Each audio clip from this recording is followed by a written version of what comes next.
I know this is hard for people to understand because at the end of the day, all that matters is winning. It doesn't matter how close the games were. But think about what it's taken for most of the teams that we've lost to this year to beat us.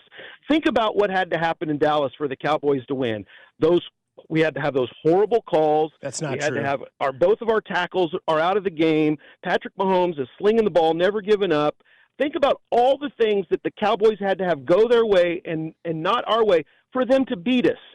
Just barely beat us. I stood up at one point after Patrick made that pass to Xavier Worthy, and I said to the mouthy Cowboys fans next to me, I'm like, hey, you're about to see how we win in person. Like, you're going to get to see how this happens in person. You've seen it on SportsCenter. Well, now you're going to get to see it live. Well, I had to eat my words there, but no, I mean that's not. You didn't lose that game against Dallas because of the referees. You lost that game. I don't think you had two. I do not think that either. I do not think that either. But again, you had two turnovers in the last drive that Dallas had that you dropped interception and you didn't recover a fumble. Yes, there were penalties on the defensive pass interference. Maybe some that merited a call, maybe some that didn't.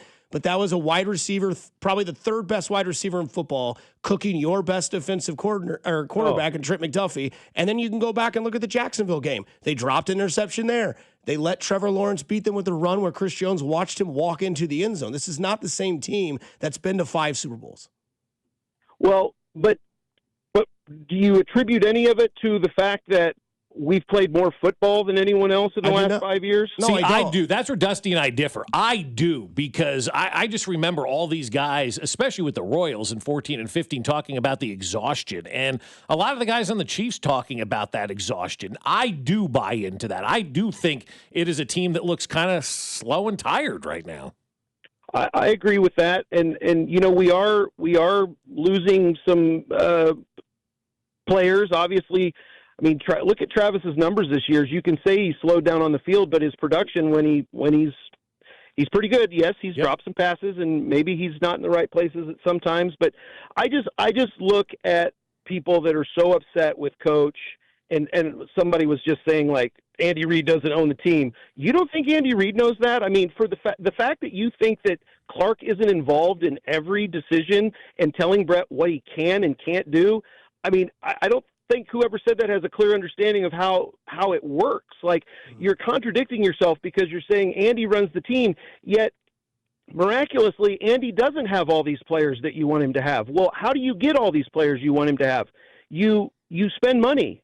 And it's not monopoly money. It's real money. All these side chair couch GMs saying, oh, he should have done this, should have done that. It's like, yeah, it's not Brett Veach's money. So, of course he wants all that stuff.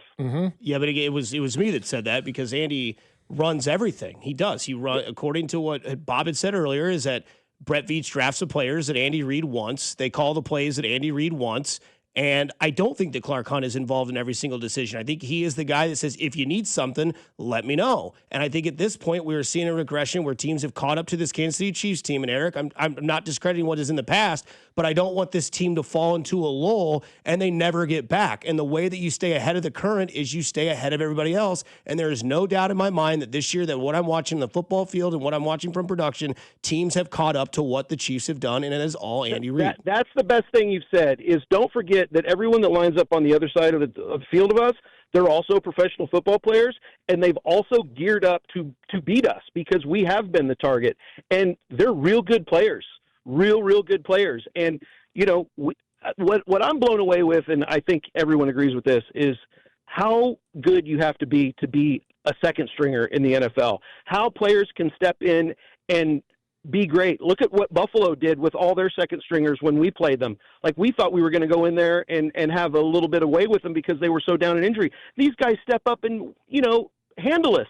That blows my mind. The other thing is, like, you know, because I am friends with Brett Veach and because I do value him as a person, what and I know what kind of guy he is, what bums me out is when I read all these Twitter things and, you know, it's not like I'm going to, you know, betray his trust.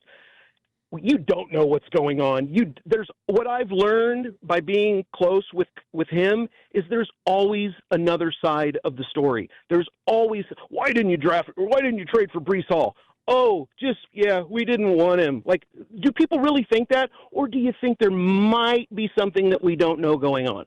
I mean, I think there's two things. One, if I don't think that you like Twitter, you should stay off it. I think you also have I think you have Chiefs rose-colored glasses on, because this is not a good team, Eric. It's not. Okay, what was your expectation at the beginning of the season, or what was your prediction at the beginning of the season? Were you saying this year the same thing, that, the Chiefs are terrible and we need to reload at the beginning of the season, or are you coming upon this conclusion now? Yeah, Monday morning I said they should draft a running back, and they did, and I said they shouldn't bring back Kareem Hunt, and they did. I stand on that, and they're not a good team. They're committing multiple penalties outside of whether you agree or not that it's the referee's fault, which is asinine to think. The referee's fault. Please That's how you talk, but you said that about the Cowboys. Please you said do not penalties. Characterize what I'm saying. I do not think the referees have anything to do with it. You win and die by the calls. That's nothing I've said. I'm just saying the Cowboys benefited from that when at the end of the day they beat us for a lot of reasons, one of which was some crappy calls that we've had go our way and go against us. Mm-hmm. Yeah, I just think that if you want to continue a dynasty, you've got to make crucial decisions. And right now this team is in a series where they are 6-6. They're not a playoff team, and they're not a good product on the field. And so what are you going to say if we go on a winning streak here and go to the Super Bowl? That I was wrong. Is that what you want to hear, that I was wrong?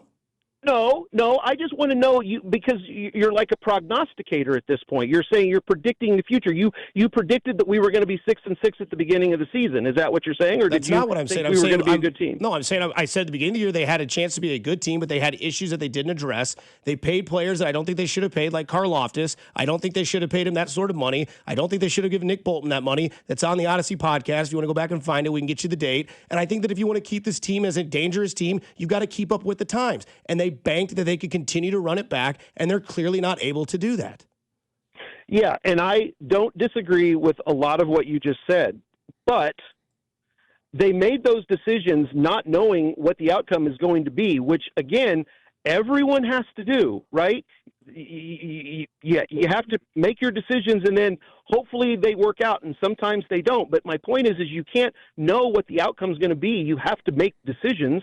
You just don't agree with the decisions they made, and then you get the benefit of some of it being true, right? Your job's not on the line to make those decisions, right? No, but it's my job to make predictions and takes. Yeah. No, I get it. I understand that. It's why I couldn't do what you do, because I can't criticize some things because I just know too much sometimes, and it hurts my feelings on behalf of people.